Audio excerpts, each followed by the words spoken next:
You're watching the Isaiah Factor Uncensored. Welcome and thank you for joining us for the second half hour, The Factor Uncensored. Now, while the practice of Louisiana voodoo is at a historical low, there has been a sharp increase in the religion in Haiti. People are turning to the practice as a result of all the violence they're enduring in that country. But if you're interested in religion, there is also a prominent voodoo shop right here in East Houston. It's where we met the man who was once a U.S. Marine in Iraq, but now goes by Absolem, Yazira the Voodoo King.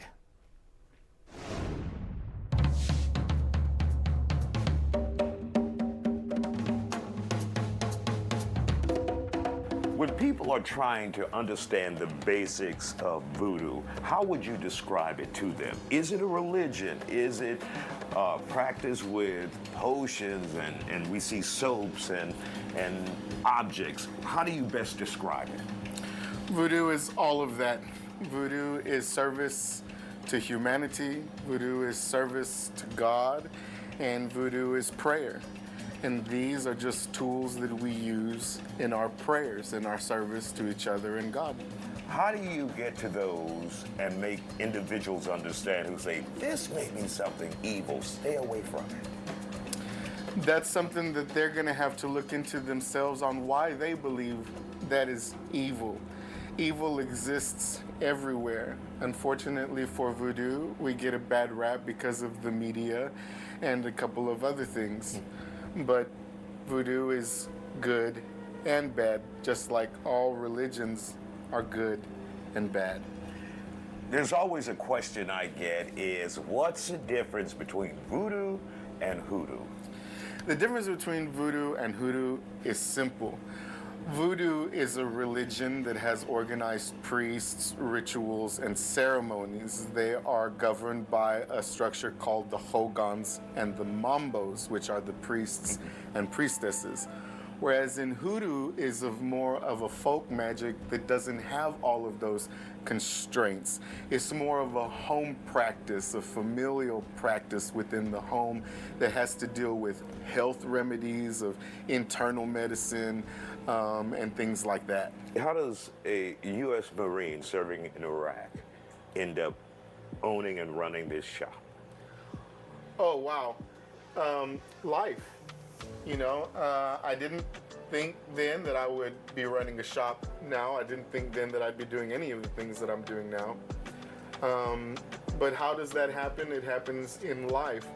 I initiated into voodoo in 2009. I had a dream about a voodoo spirit in 2003. While in Iraq? While in Iraq, I had this dream. We talked about that earlier. This lady told me it was a voodoo spirit. That took me to New Orleans to discover more. And really, it was the beauty of it. I loved the sense of community that I was involved with there. One of the most famous figures in voodoo is Marie Laveau out of New Orleans. And you have a shrine for her. Let's take a look at it. Okay. And for those who are wondering who Miss Laveau is, how would you describe her? Marie Laveau is one of the most famous voodoo queens in New Orleans in Southern American voodoo history. She has that because she was around at the turn of the century. She was also a very pinnacle person who was involved in preserving voodoo in a time when it was really going to disappear. So she kept it alive. She kept that alive with a lot of showmanship. That's when you see in voodoo that a lot of these practices start coming in, a lot of the showmanship. That's how it was kept alive, you know. But there is a lineage that exists after Marie Laveau. You know, she wasn't the end-all, tell-all. She just happens to be very famous for that reason. And when you have this shrine here, do people come and pray to her, pray to the spirits? How does that work? You know, the shrine here is the shrine of Marie Laveau because it does have relics that are linked to Marie Laveau. her house at 1022 St. Anne Street, and other what we call points of grace in New Orleans. But when people come to this altar, the prayers are between them and their God. So they could be praying to Marie Laveau, or they could be praying to a voodoo spirit, or they could be praying to their God or to their ancestor. It's really universal for them, you know. So Marie Laveau, though, is a focal point here that a lot of people, they do come, because we have a lot of people here in Houston who came from New Orleans with Katrina. And so a lot of people that are here in Houston that are familiar with Marie Laveau, that's why they come here to pray to her, you know. But not everybody that comes here comes to pray to Marie Laveau. All right, our visit to this voodoo shop isn't over. Stick with us. We'll be right back. Factor Uncensored, don't be scared. We continue our visit to Absolem's House of Voodoo here in Houston. The owner tells me that his customers come from many walks of life.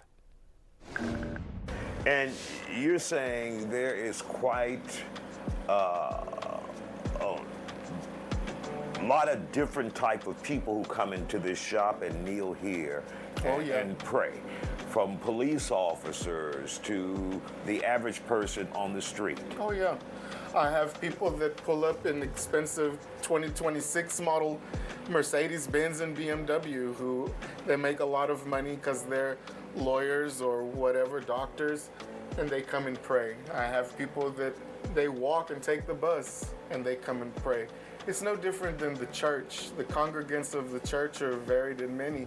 Some are poor, some are rich, some are politicians, some are janitors. And I think it's important to point out, you're saying they come here and pray. This is more than just a shop. Correct. This is what you consider a temple. This is our temple grounds. This is our monastery, if you will. A lot of people, when they walk, we do create the illusion to distract, right? When they come, they see just the shop. But the voodoo that comes, they see what it really is. They understand where the lakou is, where the peristyle is, where we do all that. They see the layout, you know, and so for them it becomes that monastery and temple. So we are more than just the shop for that. There are a lot of tools of the trade or tools of the religion. What are some of the things you have here that are popular with some of your customers and also those who may come here to pray? A lot of the things that we have here, the unique thing is these oils. In our practice, a lot of our stuff is made in-house. So we make all of these oils. And people, they'll come, we have over 200 oils. They'll come for a variety of these. What makes and them, you just dab them on for whatever you're doing or in a particular way? A number of ways. I have customers that they'll buy the oil and they'll put it in their favorite lotion. And then they use that lotion and they put it on themselves daily. Or some people will put it in their shampoo and conditioner.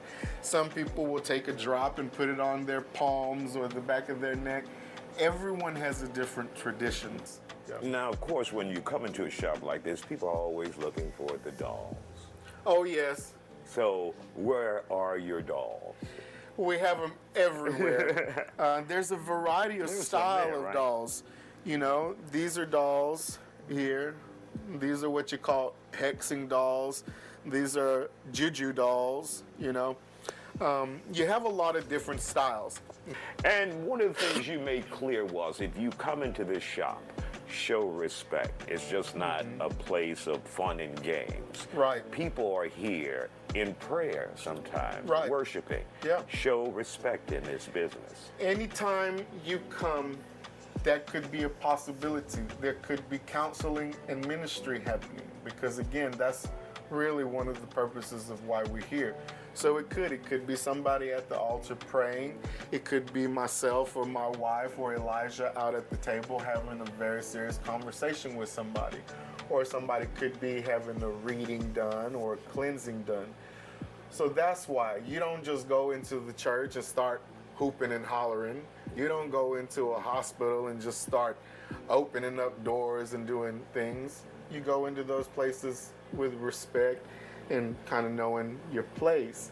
And so that's why we have the sign at the door.